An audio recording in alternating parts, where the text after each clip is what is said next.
My name is Claire Johnson. I am 29 years old. I am a certified public accountant at an accounting firm in Kansas City, Missouri, where I have worked for 5 years specializing in individual and small business tax preparation.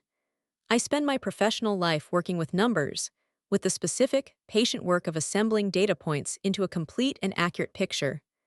I know how to look at a series of individual entries and see what they add up to. I know the difference between a pattern and a coincidence. I know what it looks like when the numbers have something to say.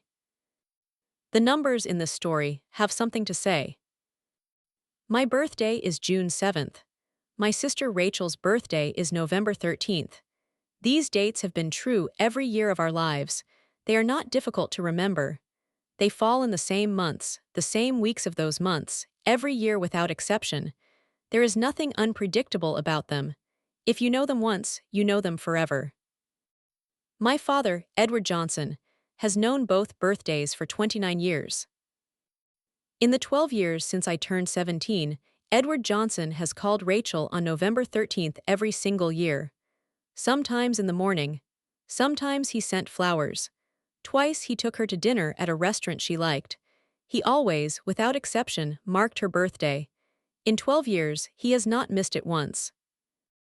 In those same 12 years, Edward Johnson has missed June 7th 11 times. On the 12th year he called on June 9th, 2 days late. 11 times he forgot entirely. Once he was 2 days late. 0 times in 12 years did my father call me on my actual birthday. I kept hoping it was a coincidence. It took 12 years to prove it wasn't. Not because I was slow, because I am an accountant and I know that a single data point is noise and 2 is a coincidence and 3 is a trend. I was waiting for the trend to reverse. I was waiting, each June 7th, for the year my father would call and the number would shift. I am 29 years old and the number has not shifted.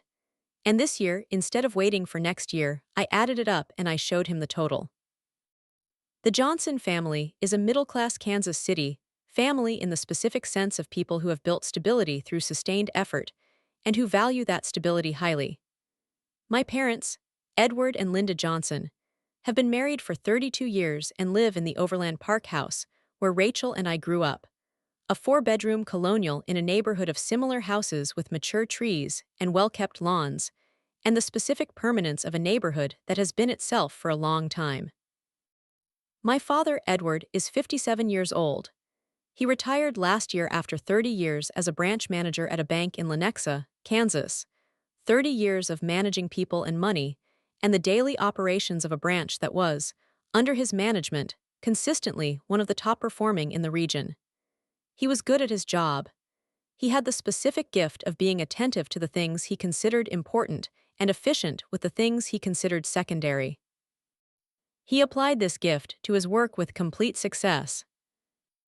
He applied it to his family with less complete results. Not across the board, my father is present in the general sense and warm in the specific ways that fathers in his generation were warm. He showed up to things, he provided consistently, he expressed love through action rather than words. He was at Rachel's school events and mine. He drove us both to activities. He was not an absent father or a cold father in the conventional sense. He was a father who was slightly, consistently, and clearly more attuned to one of his daughters than the other. And the one he was less attuned to was me. My mother, Linda, is 55 years old. She taught 4th grade for 27 years and is now retired. She is warm and present and has always been, for me, the reliable parental presence, the one who remembered, the one who showed up, the one who called on the right day at the right time with the right words. She is also, I understand now, a woman who spent 32 years of marriage watching her husband love their daughters differently and who made a choice, year after year, not to say anything directly. That choice is something I have thought about a great deal. Her willingness, at the end of this story, to finally speak, to finally say the thing she had been holding, is what makes her part of this story as important as his. Rachel is 32, 3 years older than me. She lives in Kansas City too, on the Kansas side, and works in healthcare administration. She is my sister and I love her, and the dynamic I am describing is not something she chose or manufactured. The differential in my father's attention was not something she encouraged or exploited. She was the daughter he turned toward, naturally, easily, in the specific way that some parents connect differently with different children, for reasons that have more to do with the parent than the child. I am not angry at Rachel. I want to say that clearly because the story I am telling involves a comparison between how my father treated her and how he treated me, and that comparison could read as a grievance against her. It is not. She was not the one who forgot my birthday. Edward Johnson was the one who forgot my birthday. 12 times in 12 consecutive years, beginning when I was 17 and ending, I hope, I believe, though I cannot yet be certain, this year when I was 29. When I sat across from him at the kitchen table in the Overland Park house, and I put a piece of paper on the table and I said, "I want to show you something." My father is 57 years old. He is a tall man who has maintained the posture of someone who spent 30 years managing a bank branch and understood that posture communicated competence. He is gray at the temples that arrived in his early 40s, and that he has worn with the ease of someone who does not find aging something to resist. He is organized and punctual, and has opinions that he holds with confidence and expresses without apology. He is, by the conventional measure of these things, an adult who has his life together. He is also a man with a specific and significant blind spot that I have been inside my entire life, and that I only began to name and document when I was old enough to understand that blind spots are not the same as accidents. A blind spot is a place where you do not see something. The thing is there. You are simply not oriented toward it. You can walk past it every day for years without seeing it because your attention is not aimed in its direction. This is the most generous characterization of my father's relationship to June 7th, and it is the characterization I have tried to hold, because the alternative that he knew and did not care is harder to sit with, and I am not fully certain it is accurate.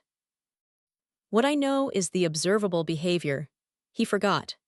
Year after year, with what became, by the 6th or 7th year, a kind of consistency that moved it out of the category of oversight and into the category of pattern. You do not forget something 12 times consecutively by accident. You forget it once by accident. You forget it twice by bad luck. After that, the forgetting is something else. A reflection of where something ranks in your attention, which is itself a reflection of how much it matters to you. My birthday mattered to my mother. My birthday mattered to Rachel, who called me every year on June 7th for as long as I can remember and who once, in my mid-20s, said, "Has Dad called yet?" with a tone that told me she had noticed and was asking carefully. My birthday mattered to my friends and my colleagues, and eventually, when I had one, my boyfriend. It did not matter to my father in the same way. I have thought about why. Not obsessively, I am not someone who dwells. The accounting disposition is toward data rather than narrative, but thoughtfully, over the 12 years during which the pattern was establishing itself. The most honest answer I have arrived at is, I do not know. I do not know why my father connects with Rachel in a way he does not connect with me, and I do not know whether the birthday forgetting is a cause of that differential or a symptom of it. What I can tell you is what the differential feels like from inside it. It feels like a specific, low-level inadequacy that you carry not because you believe it is true, but because someone whose assessment of you matters deeply has been, for 12 years, signaling that you are less memorable than the other person in the same position. Not worth the mental effort of marking the date. Not worth, and this is the one that gets me still, when I am being honest about it, not worth the 2 minutes it takes to set a reminder on a phone. He has a reminder set for November 13th. I know this because my mother told me, in a context she did not realize would be relevant to my later inquiry. He has had it set for years. He told her about it once, with the satisfaction of someone who had solved a problem. He always used to forget things until he started using his phone for reminders, and now he never forgets. November 13th has a phone reminder. June 7th does not. This is the data point that I think about more than any other. Not that he forgot. That he remembered to put Rachel's birthday in his phone and did not put mine there. The forgetting was not passive. It was the result of an active choice, made at some point in the past, to remember one date and not the other. That choice reflects something about how he organized his internal world and where I was in that world. I am 29 years old and I have spent 12 years sitting with this understanding without saying it out loud to anyone except myself. This year I said it out loud. Not loudly. That is not who I am, and that is not how the saying of true things works when they have been held quietly for a long time. I said it at a kitchen table in Overland Park, with a piece of paper and my accountant's precision and 12 years of carefully maintained data. I said it clearly, and I waited for what happened next. Rachel is 32, and she has brown eyes that are the same as our father's, and she has always been, in the natural way of some people, easier for our father to be around. Not because she is better. Not because she tried harder or was more deserving of his attention. Because there is a compatibility of personality between them that does not exist between him and me, and that compatibility is not something either of them manufactured. Rachel is extroverted in the specific way of their household. She fills a room, she talks easily, she has the social ease of someone who finds other people genuinely interesting, and who finds being found interesting pleasant rather than exhausting. My father is the same way. They can talk for an hour about nothing in particular and both emerge from the conversation feeling better than they went in. I observe this. I do not replicate it. I am an accountant. I am precise and thorough, and more comfortable in small, focused conversations than in the broad warmth of extended social interaction. My father and I do not have the same natural conversational register. This is not a failure, it is a difference. And differences in natural compatibility between parents and children are real and do not necessarily produce the behavior I have described. Many parents are closer to one child than another in temperament and still manage to make birthdays a priority for both. The compatibility difference explains the warmth differential. It does not explain the birthday differential. Those are separate things. Rachel called me on my 27th birthday at 8 in the morning. She said, "Happy birthday, little sister. What are you doing today?" I told her. She said, "Has Dad called?" I said, "Not yet." She said, "Okay." She said it with the specific quiet of someone who knows something and is not sure what to say about it. She said, "I love you, have a great day." She called me every year, she never failed once. I have never had a direct conversation with Rachel about the birthday pattern. This is something I have thought about, whether I should have brought it to her attention, whether doing so would have been helpful or harmful, whether she would have done anything with the information that would have improved the situation. My conclusion, reached over several years of consideration, is that it would not have improved the situation and might have introduced something complicated into the one-sibling relationship. I have that is uncomplicated. Rachel has nothing to apologize for. My father's failure to call me is not something Rachel could fix. Telling her about it would have made her feel guilty for receiving something I was not receiving, which is not a feeling she deserves to have. So I did not tell her. I carried the data quietly, in the accountant way, and I waited until I had enough to act. 12 years was enough. 29 to 17 is 12 years, and 12 June 7ths without a call from my father is a pattern that my mother told me this year she had noticed from the beginning and had never addressed with him directly. That admission, her acknowledgment that she had seen it and said nothing, is something I am still sitting with, not with anger exactly. With the complex feeling of someone who learns that the thing they were carrying alone was actually witnessed, and that the witnesses chose, for their own reasons, to watch rather than to intervene. I want to give you the first 12 birthdays in the order they happened, because the order matters. The accumulation is the story. A single forgotten birthday is an oversight. 12 consecutive forgotten birthdays is data. My 17th birthday, the first year of the record. Before this, my father had acknowledged my birthdays with what I would now describe as adequate consistency. Not enthusiastic, not remarkable, but present in the general sense. At 17, my birthday fell on a Tuesday. My mother made dinner. Rachel called. I waited for my father to come home from work. He came home. He ate dinner. He did not mention my birthday. At 9 p.m. my mother said, "Edward, today is Claire's birthday." He looked at me, he said, "Oh, happy birthday, Claire." Then he went back to watching the news. I filed it as a bad day. My 18th birthday, June 7th, fell on a Wednesday. A week before my birthday, my father had taken Rachel to dinner for her upcoming graduation. She was finishing her last year of college, and he had made a point of taking her out to celebrate. On my birthday, I received a card in the mail. The card was addressed in his handwriting. I thought, he sent a card, that counts. The card was not a birthday card. It was an informational card from a bank, a mail piece about a new account type that he had written, "See if this interests you," on, and put in an envelope. He had sent me bank mail. He had not remembered it was my birthday. I filed it as a very bad day. A bad day with evidence. My 19th birthday, I was in my first year at the University of Missouri. My birthday fell on a Saturday. I received a text from my mother at 7 a.m., a call from Rachel at 8, calls from 3 friends by noon, a call from my grandmother.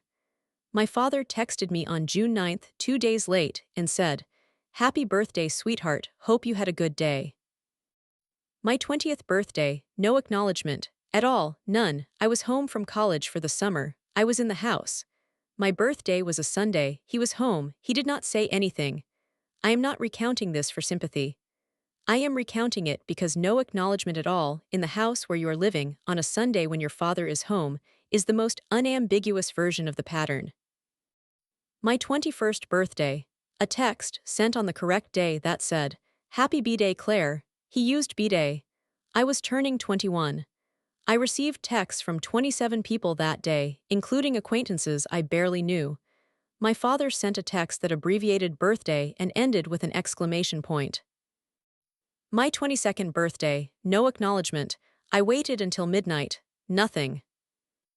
My 23rd birthday, my mother called me at 7 a.m. and I could hear my father in the background. She said, "Edward, it's Claire's birthday," and then handed him the phone. He said happy birthday. He was clearly not the person who had remembered. He was the person who had been handed the phone. My 24th birthday, a card. An actual birthday card with a generic message and his signature. No personal note. It arrived on June 10th. My 25th birthday, nothing. I was turning 25. I spent the day with friends and I did not check my phone for his name. I had learned, by 25, that checking my phone for his name on June 7th was a practice in disappointment management. My 26th birthday, he called. On June 7th at 7 p.m. I answered with the specific hope of someone who has been waiting 12 years for a data point that reverses the trend. He said, "Claire, it is Rachel's birthday." I said, "No, Dad, Rachel's birthday is in November, today is my birthday." He said, "Oh, of course, happy birthday, sweetheart." He thought it was Rachel's birthday. He called me to wish Rachel a happy birthday on my birthday. I sat with that one for a long time. My 27th birthday, nothing. My 28th birthday, nothing. My 29th birthday, nothing. I waited until midnight and I looked at my phone and there was a text from my mother, from Rachel, from 6 friends, from a work colleague who had seen it on a shared calendar. There was nothing from my father. And I thought, I have 12 years of this. I am 29 years old and I have 12 consecutive years of a specific and undeniable pattern. I am an accountant. I know what to do with 12 years of data. I opened a spreadsheet. The spreadsheet was not complicated. It did not need to be. 12 years, 2 columns, year and acknowledgement, that was all. Year 1 through 12, year. What happened on June 7th? Was it before the day, on the day, after the day, or nothing? The acknowledgement column had 4 possible values. Yes on time, yes late, yes wrong birthday, no. I filled it in from memory, which as an accountant I trust moderately but not completely. For the years I could not remember with certainty, I defaulted to nothing, because I knew that if my father had called me on time I would have remembered it. The memorable thing, in this record, is presence. The absence is what had become expected. The record said no, no, late, no, yes, wrong birthday, no, late, no, no, no, no, no, 12 years. 1 call on the correct day which turned out to be a call intended for Rachel. 1 late text, 2 no acknowledgements spread among the no acknowledgements, 10 complete non-events. I sat with the spreadsheet for 3 weeks before I did anything with it. Not because I needed time to be certain of what it said what it said, but because I needed to be certain of what I wanted to do with it. This is the question I always ask before acting. What is the desired outcome? I am an accountant. I do not produce reports for their own sake. I produce reports in service of a decision. What decision was this report in service of? The answer I arrived at over 3 weeks of sitting with it. I wanted my father to see what I had been living with. Not to shame him, shame has never been a goal of mine, and shaming people is rarely an effective path to anything useful. Not to demand a specific response. I was not approaching this conversation as a negotiation. I wanted him to see the data. I wanted him to sit with the data. I wanted to stop carrying this alone. Because the carrying alone was the thing that had cost the most. Not the birthdays themselves. I had long since made peace with June 7th being a day that my father did not mark. I had made alternative plans always. I had built a structure of people who did show up: my mother, Rachel, my friends. That meant June 7th was not a sad day. It was simply a day that one specific person did not acknowledge, and I had managed my expectations around that reality. What I had not managed, over 12 years, was the specific weight of knowing and not saying. The weight of watching November 13th arrive, and watching my father call Rachel, and watching myself calibrate my expectations for the following June. The weight of the observation itself, carried silently, accumulated across 12 years. I had been carrying a 12-year record in my head. I needed to put it on paper and show it to the person it was about. Not for justice, exactly, for the ending of the carrying alone. I printed the spreadsheet. I drove to Overland Park on a Saturday in July, 5 weeks after my 29th birthday, the birthday that had produced the spreadsheet, and I sat down at the kitchen table with my father and my mother, and I said, I want to talk to you about something, and I need you to look at something first. I put the spreadsheet on the table. He looked at it. I want to walk you through what the spreadsheet looked like, because the visual of it is part of the story. 12 rows. 2 columns. The acknowledgement column for November 13th, Rachel's birthday, would have said yes on time in every row if I had included it. I did not include it because I was not trying to make a comparison document. I was documenting my own birthday, not his relationship with Rachel's. But the reader of my spreadsheet knew, of course, what the November 13th column would have said. My father knew. Year 1, no. He was present at dinner and said nothing until my mother prompted him. Year 2, no. He mailed me bank promotional material on my birthday. Year 3, late. He texted on June 9th.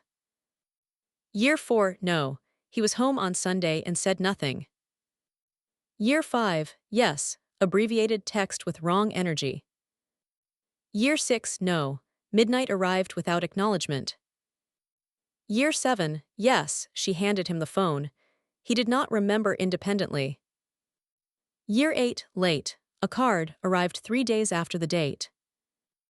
Year 9, no. Year 10, yes, wrong birthday. He called. He thought it was Rachel's birthday. I told him it was mine. Year 11, no. Year 12, no. 12 rows, 1 yes on time, which was a misdial on his part. 1 yes with his wife handing him the phone. 1 late card. 1 late text. 8 complete non-events. My father looked at the spreadsheet for a long time. Long enough that the looking itself was information. He was not scanning it quickly, he was reading it. Carefully. He was reading 12 years of his daughter's birthdays from the perspective of his daughter. He was doing the thing that the spreadsheet was designed to make unavoidable. He was seeing it. My mother was in the kitchen when I arrived. She had brought coffee to the table. She sat at the end, slightly to the side, not at the center of the conversation, but present in the way of someone who intended to be there for what was coming.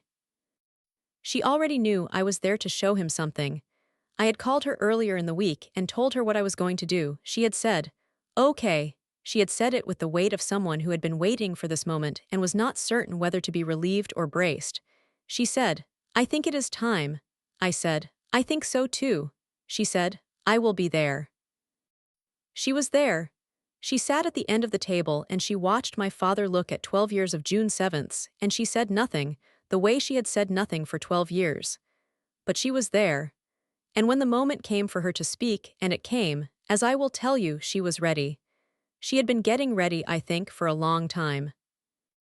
After my father looked at the spreadsheet for what felt like a very long time, I did not time it, but it was substantial, the kind of reading that is also processing. He looked at me. He said, Claire. He said my name with a weight I did not recognize in him. My father says my name with the ease of someone who uses it as a neutral identifier.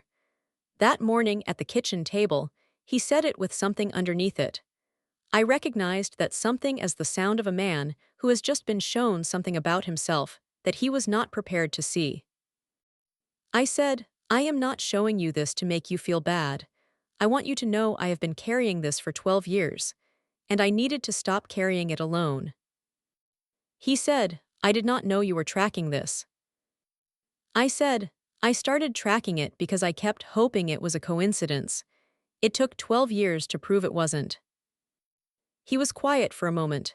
Then he said, I do not have an explanation. I said, I am not asking for an explanation. I am asking you to look at it. He looked back at the spreadsheet. He looked at the column. He looked at the year he had called me to wish Rachel a happy birthday on my birthday. I had noted that specifically, called to wish Rachel happy birthday, it was Claire's birthday. He closed his eyes for a moment. When he opened them, he looked older than he had when he walked into the kitchen. He said, I am ashamed. He said it simply and without qualification. Not, I am ashamed because I was busy. Not, I am ashamed but I want you to understand the context. Just, I am ashamed. 2 words in the specific register of someone who has arrived at something true without a defense available. I sat with those words. Not performing patience, actually sitting with them, because they were real. Whatever my father is, he is not a man who says things he does not mean, and when he said I am ashamed, he meant it. And the shame was real evidence that the forgetting had not been, I had always worried about this, a choice he was fully conscious of making. It had been a failure. A significant, consistent 12-year failure, but a failure rather than a decision. That distinction mattered to me. I want to be honest about why, because a decision is harder to forgive than a failure. A decision says, I knew and did not care. A failure says, I did not see clearly enough to prevent it. My father's shame told me he had not seen clearly. That did not fix 12 years. But it was the beginning of something more honest between us than we had had before, and something more honest was what I had come for. We talked for about an hour. Not dramatically, the way real conversations between family members who are trying to understand something go. In fits and starts, with silences, with the occasional circling back to something said earlier that needed more. My father asked me why I had started tracking it. I told him what I told you, because I am an accountant and I needed enough data points to know whether the pattern was real before I named it as a pattern. He said, You thought it might be a coincidence for how long? I said, For about 3 years. After 3 years I knew it was not a coincidence. After that, I was waiting for it to change. He said, What would have changed it? I said, A call, on June 7th. That was all it would have taken. He was quiet again. Then he said, I have a reminder for Rachel's birthday in my phone. I said it years ago because I am bad at remembering dates without reminders. He said this without the defensive packaging that confessions sometimes come in. He said it like a fact. I have Rachel's in my phone. I do not have yours. I said, I know. He said, How do you know that? I said, Mom told me, not in a context she intended to be relevant, just mentioned it once. I remembered it. He looked at my mother. She was still at the end of the table. She had not said anything yet. She looked back at him with the expression of someone who has been holding something for a long time and is preparing to put it down. He said to her, Did you know about this? She said, Yes. He said, "For how long?" She said, "From the beginning, from the first year it happened." He said, "You never said anything." She said, "I did not know how to say it without it becoming a fight, and I should have found a way. That is on me." My father and mother looked at each other, the look of a married couple who have just had a third party reveal something that was present between them for 12 years without being addressed. It was uncomfortable. I was glad it was uncomfortable. I was also glad it was happening in front of me rather than privately, because I needed to be in the room for this part. I said, "I am not here to cause a fight between the two of you. I am here because I wanted you to know what I had been living with, both of you." My mother said, "Claire, I am sorry I did not say something to him sooner. You should not have had to carry this for 12 years. I said, "I know, but I am saying it now, and that is what matters today." My father said, "I want to put your birthday in my phone." He said it with the specific directness of a man who has spent a career managing operations and knows that the first step after identifying a failure is implementing a correction. He took out his phone. He looked at me. He said, "June 7th. I said, "June 7th. He set the reminder. I watched him do it. I do not know if a reminder in a phone is enough to fix 12 years of what the spreadsheet says. I know it is the first concrete act of correction. I chose to receive it as such. After he set the reminder, my father put his phone on the table. He looked at the spreadsheet again. He was quiet for a moment. Then he said, "I want to ask you something." I said, "Okay." He said, "Do you know why I am closer to Rachel?" It was the most direct thing my father had said to me in a conversation about our relationship. He was acknowledging, directly, that the differential existed. He was asking me, directly, whether I had a theory. I said, "I think you and Rachel are more naturally compatible. I think you have an easier time talking to her. I think that compatibility translated into a closeness that meant her birthday lived in your attention differently than mine did." He said, "That sounds right." He paused. "It does not excuse the birthday." I said, "No, it explains it. It does not excuse it." He said, "I have not thought of the two of you, as a comparison. I have not thought about what I gave Rachel that I did not give you." I said, "I know you haven't. That is the thing I most needed you to understand.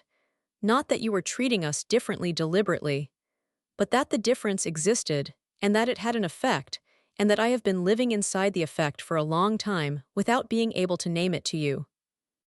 He said, "I am sorry, Claire." He said it looking at me, not at the table, not at the spreadsheet.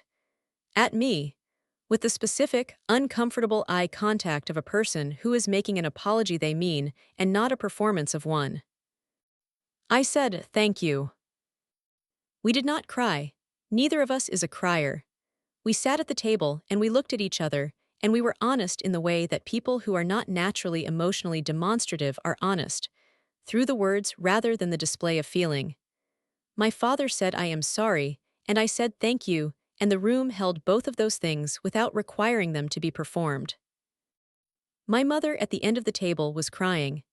Not dramatically, the specific quiet crying of someone who has been holding something for a long time and has finally put it down. She wiped her eyes. She looked at my father. She said, "I should have said something years ago, Edward. I watched this happen and I told myself it was not my place and I was wrong. It was my place. I'm your wife and this is my daughter." My mother said, "I have known since Claire was 17 that you were not marking her birthday the way you marked Rachel's. I told myself the first year was an oversight. I told myself the second year was stress from work. By the third year I knew it was not an oversight and it was not stress, and I did not say so. I let it go on." My father looked at her. He did not say anything yet.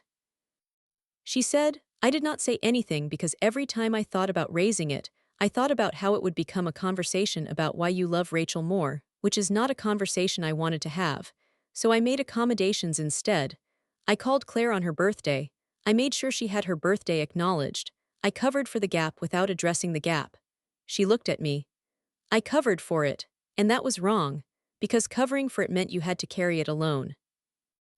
I said, Mom. She said, let me finish. I am saying to both of you what I should have said years ago. Edward, Claire has been documenting this for 12 years. She came here today to show you the record because no one else was going to show you. I should have shown it to you 10 years ago. I should have said, your daughter's birthday is June 7th and I need you to mark it the way you mark Rachel's and I am going to ask you why you haven't. I did not do that. I am sorry, Claire. I sat with my mother's apology for a moment. Then I said, I understand why you made the choice you made. I am not angry about it. But it helps to hear you say what you just said. It helps to know that you saw it. She said, I saw it from the beginning. I should have done something with what I saw. My father said quietly, we both should have. The three of us sat at the kitchen table in Overland Park. The spreadsheet was between us on the table. The coffee was cold. The morning had become an afternoon. Outside the window the Johnson backyard was visible, the same yard I had grown up in, the same maple tree, the same section of fence that had needed repainting for 3 years. Ordinary, familiar. And for the first time in 12 years of birthday reckonings, I was not carrying it alone. My 30th birthday is coming up. June 7th, I am about to turn 30.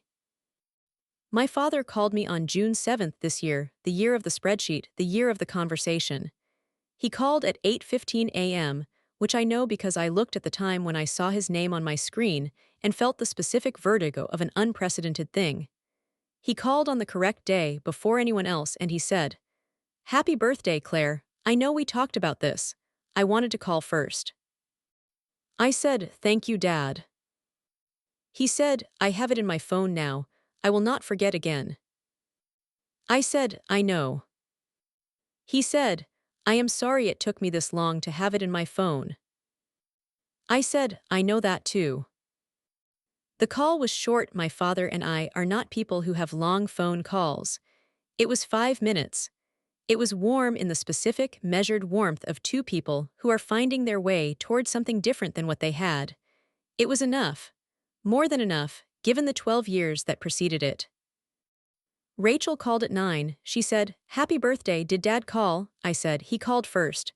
She was quiet for a moment. Then she said, Good, it is about time. She said it with the tone of someone who had been waiting for this specific development for a while. She knew, she had noticed, she was glad. My mother called at 10. She said, Happy birthday, my love, how are you feeling? I said, Good, Mom, really good. She said, I think this is going to be a different decade. I said, I think so too. It was a good birthday. One of the better ones. Not because the gifts were special or the plans were elaborate.